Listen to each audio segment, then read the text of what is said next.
Everyone, and welcome to the CT Cloud podcast. This is Kate Herbert. I'm your host today. Joining us today is William Rubio. William is the CRO at CallTower, and he's going to be walking us through Microsoft Office 365 and kind of how Office 365 has become almost universal among businesses and organizations these days.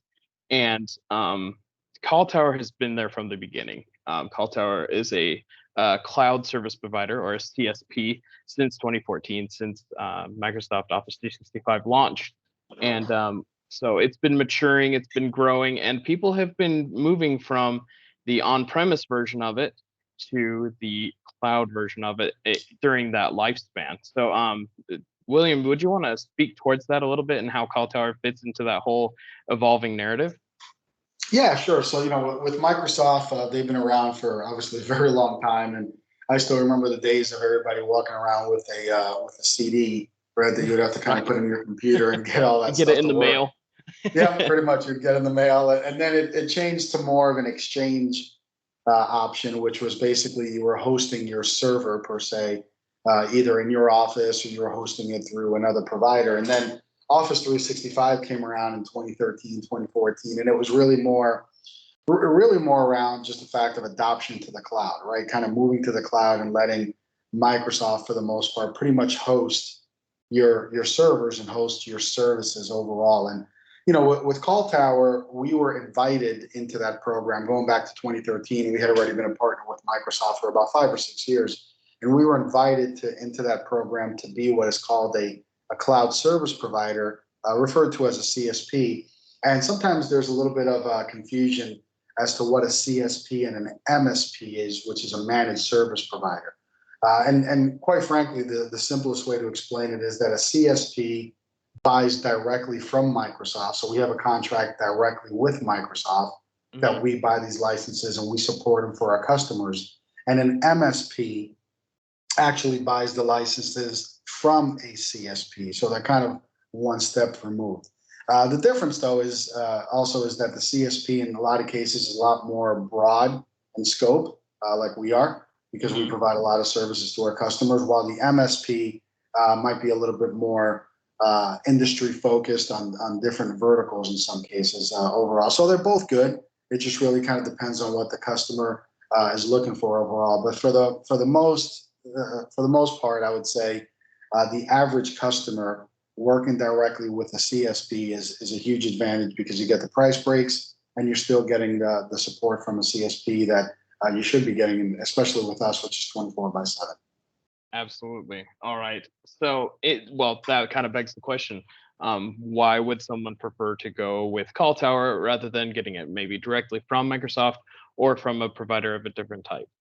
Sure. Well, I think first and foremost, when you look at it from a pricing standpoint, we actually provide the services at the same price as Microsoft does when you commit to Microsoft on a year basis.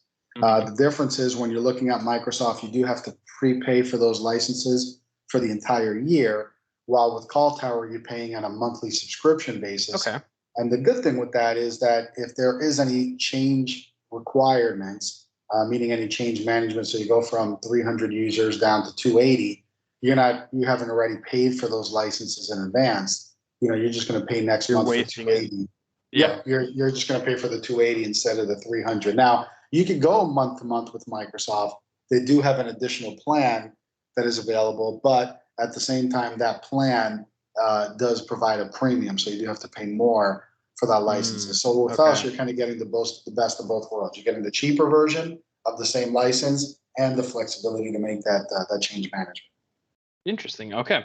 So, as far as what else is out there in the market? What are the other providers in the market looking like? Do they have the flexible licensing that CallTower has, or are they more similar to Microsoft's model?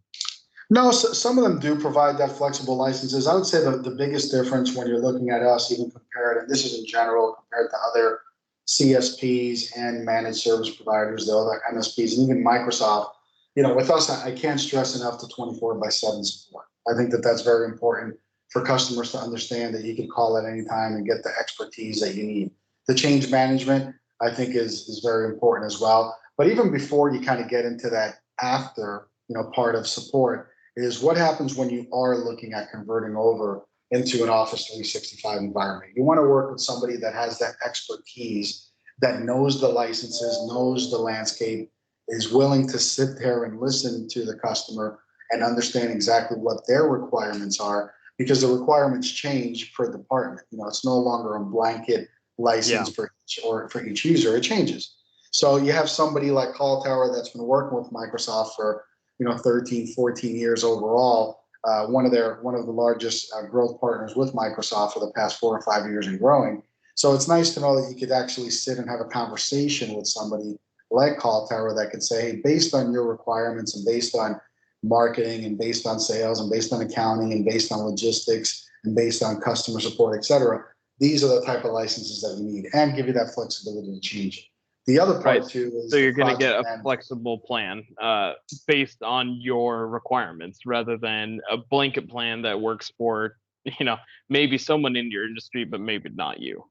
That's exactly right. Yeah, I mean, it's all about adoption, and you want to make sure that you're providing the right licenses for your employees that they're going to utilize it. The 80-20 rule, right? You want to make sure that they're using 80% of the licenses and the features instead of just 20%, which usually what happens when you just kind of throw a license out there and let the folks actually use it. The other part of it too is the project management part of it.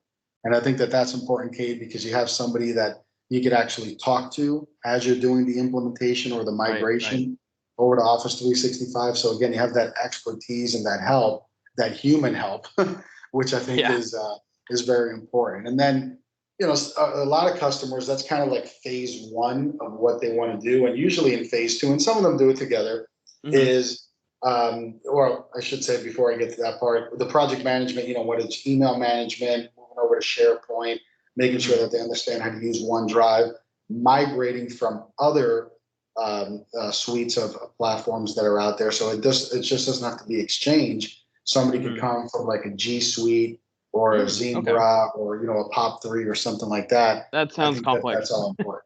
Yeah, it starts to get a little complex, right? So it's important to know that that you're dealing with somebody that could go ahead and do all that for you, all basically as a one-stop shop. Well, very cool. All right. Well, I think that's all we have time to talk about today. And I appreciate you, William, coming on and kind of explaining a little bit where CallTower lies in the world of Office 365 licensing. So with that, I'm going to go ahead and say goodbye to you. And thank you for everyone for listening. And we'll catch you on the next episode. Sounds great. Thanks, Kate. Thanks, everybody. Bye-bye.